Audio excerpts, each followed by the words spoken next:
আসসালামু আলাইকুম দর্শক, স্বাগত জানাচ্ছি রয়্যাল বাংলা টিভির সংবাদে। শুরুতেই দেখবেন বিস্তারিত সংবাদ। বাংলাদেশের অন্যতম বৃহৎ রাজনৈতিক দল বাংলাদেশ জাতীয়তাবাদী দল বিএনপির আদর্শকে বুকে ধারণ করে দীর্ঘদিন ধরে রাজনৈতিক অঙ্গনে সক্রিয় রয়েছেন বন্দর উপজেলার নবীন রাজনীতিক মোমেন ভূঁইয়া। শহীদ রাষ্ট্রপতি জিয়াউর রহমানের জাতীয়তাবাদী দর্শনে অনুপ্রাণিত হয়ে তিনি রাজনীতিতে আত্মনিয়োগ করেন এবং ধাপে ধাপে নিজেকে প্রতিষ্ঠিত করেন একজন তৃণমূল ভিত্তিক সংগঠক হিসেবে। বিসমিল্লাহির রহমানির রহিম। আমি 2003 থেকে বিএনপিকে পছন্দ করি। 2007-এ আমি বিএনপিতে পদার্পণ করি, কার্যকলাপ শুরু করি। আমি আমার শ্রদ্ধেয় অভিভাবক ও শ্রদ্ধেয় বড় ভাই, আমার আপন খালতো ভাই নজরুল ইসলাম আজাদ ভাইয়ের হাত ধরে আমি বিএনপিতে পদার্পণ করি। আমি 2007 থেকে রাজনীতি করার পর আমার বিভিন্ন দিক থেকে হুমকি দামকি যখন পেতে শুরু করেছি, তখন আমি বাইরে চলে যাই, ইতালিতে, ইউরোপের দেশ ইতালিতে চলে যাই। ওইখান থেকে আসতে আমার যেই 17 বছর যে জুলুম নির্যাতনের শিকার হয়েছি, আমি ঠিকমতো দেশে এসে চলাফেরা বুক ফুলিয়ে করতে পারিনি। আমি গোপনে গোপনে আসছি, আবার গোপনে গোপনে চলে গেছি। তবে আমি কোনো মামলার শিকার হইনি। আমার নামে আরও একজন আছে, সে মামলার শিকার হয়েছে।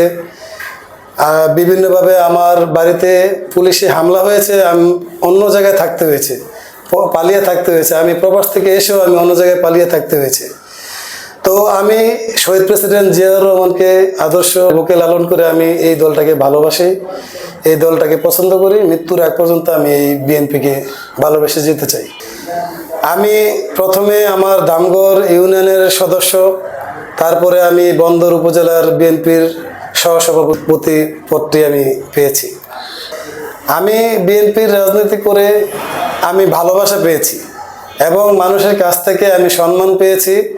এবং আমি বিশেষ করে আসলে দেওয়ার মতো আমাদের 1.5 বছর হয়তো আমরা অঘোষিতভাবে আমরা একটা ক্ষমতায় ছিলাম বাংলাদেশে 5 আগস্টের পর।